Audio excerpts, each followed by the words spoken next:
libaxyadii Arsenal ahaa way hurdeen ee ma dhiman xalayna waa ay soo baraarugeen iyagoo waliba maankooda ku haya daqaradii ka soo gaaray Tottenham ayay xalay istaadiyahooda Emirates waxa ay ku soo dhaweeyeen Liverpool jamaahirta Liverpooliska ee ka daawanayayna shaashadaha caalamka oo ay ka socotay ciyaarta tan waxa fikradoodu ay ahayd in dhinac kasteetaba ay ka badinayaan Arsenal oo waaba si xisaabsadeen dhibcaha kooxdoodii martida ku ahayd waqooyiga London laakiin waxay iloobeen in Arsenal ay tahay koox awood badan oo wax waliba laga filan karo furahooda farxadda reer Liverpool waxa yeeshay Sadio Mane ka gadaal markii Roberto Firmino banooni aqliyaysan uu u dhigay Robertson isna si wacan oo wanaagsan ayuu u soo dhaxgeliyay linayadii Arsenal loob ciid cun ah waxayse ayar u tagtay gool magafii reer Senegal ee Sadio Mane si yaqiin ah ayuuna ugu garbaashay goolkii uu wardiyaha ka noqonayay Martinez Robertson doorgelopen, zonder te kijken. Och, wat een goal. Maar nee, ja, ze zijn dan wel klaar. Maar dat wil niet zeggen dat ze geen zin hebben om te voetballen. Xaaladda Arsenal waxa ay ku soo aroortay mid iska indhataag uun ah waxaana ay u baahdeen in dadaalkooda ay sii laba jibaraan oo waxa ay qaateen dardaarankii macallin Mikel Arteta ee noqonayay in ay muujiyaan waxa meeqam ahaan ay ka joogaan caalamkan oo maxaa yeelay reer Liverpool waxa ay yaqiinsadeen in Arsenal ba ay u tahay koox la haysta ah oo 12 daqiiqo kadib Alexandro Lacazette ayaa ka faa'iideystay banooni qaladkiisa uu lahaa Virgil van Dijk si wacan oo wanaagsan ayuuna dhulka ugu tagay goolhayihii ugu wacnaa qaaradda Yurub ee Alisson waxaana uu ku taraarixiyay goolka oo iska haawinaya Van Dijk, dat is te kort. Lacazette. Oh, een fout van Virgil van Dijk. Dat kan een museum in. Ik word vastgehouden, claimt hij bij Tierney. Echt een hele Alexandro Lacazette ayaana sidaasi ku noqday laacibkii ugu horeeyay ee Arsenal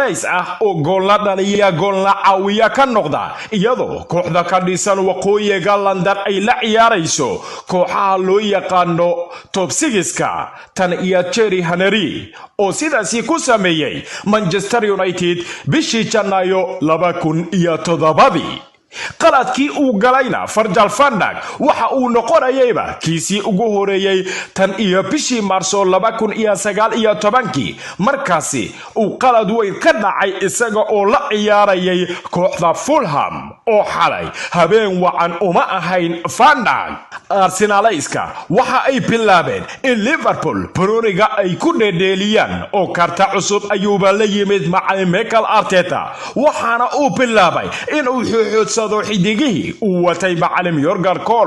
Kloppna waxa ka soo hirtay madax gilgilasho Soomaalidana waxa ay tiraahdaa fallaari gilgilasho kuma hedho dabayaaqadkii qaybtii koobaadna khaasatan daqiiqadii 44 Alexandro Lacazette ayaa loob wacan oo wanaagsan ka soo dhigay isaga oo jooga dadabka midig waxaana ay u tagtay Nelson oo si la yaqaano ugu gadaal mariyay mar kale goolhaye Alisson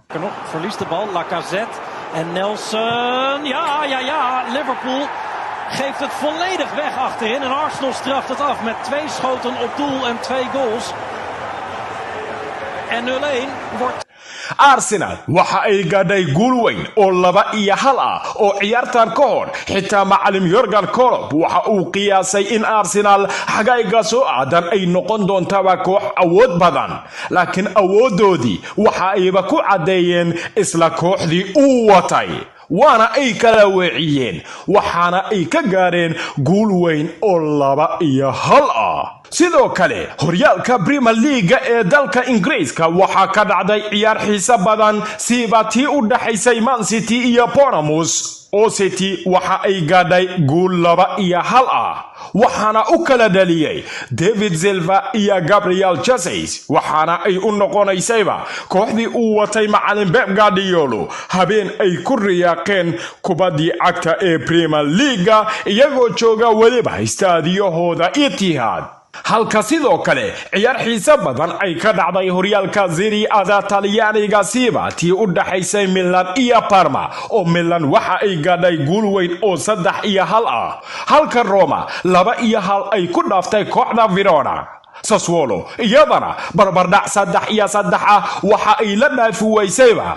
kooxda Juventus oo Juve xaaladeedu waxay u weecatay dhanka bareejada 3 goolna waxa uu kala dhaliyay Danilo, Gonzalo Higuain iyo Alexandro. xaalkeedu iyadana waxayba u muuqataa in ay sii adkaanayso oo malaha dadka waxa ay qiyaasayaan in ay sugayaan tartanka ugu xiisaha badan qaaradda Yurub ee Champions League ciyaartooydoodana ayba nasiira ku jiraan. markana haddii aan u weecanno wararkii ugu dambeeyay ee ciyaaraha, Paul Pogba ayaa ku dhow in uu ogolaado heshiis 5 sannadood uu ku sii joogayo Manchester United sida ay qoraysaba jariirada The Sun. ku guulaystaha koobka adduunka ayaa marar kala duwan dhawaan waxa uu qiray in uu doonayaba in uu isaga tago kooxdan ku ciyaarta maslaxadda riyada ee Old Trafford, laakiin kooxda lagu raneeso shaadinta cascas waxa ay rajaynaysaa in qalinka uu ku duugo heshiis cusub ka hor inta uusan dhamaanin xilli ciyaareedkan. difaaca kooxda Bayern Munich ee David Alaba isna waxa uu soo jiidanayaa xiisaha kooxda Manchester City sida ay qortay Sky Sports. Alaba ayaa qandaraaska uu kula jiro kooxda Bayern Munich waxa uu ku egyahay ilaa 2021 waxaana uu diidan yahay in heshiis cusub kooxda uu u saxiixo. taasi ayaana ka dhigaysa in gabi ahaanba loo saadaaliyo in uu isaga tago horyaalka Bundesliga dalka Jarmalka. City ayaana ah kooxda u qabta xiisaha iyo hamuunta badan, inkastoo la aaminsan yahay in Barcelona sidoo kale ay daayaha la raacayso. Man City sidoo kale waxay aaminsan tahay in weeraryahanka Lautaro Martinez uu noqon karo badalka Sergio Kun Aguero ee Etihad,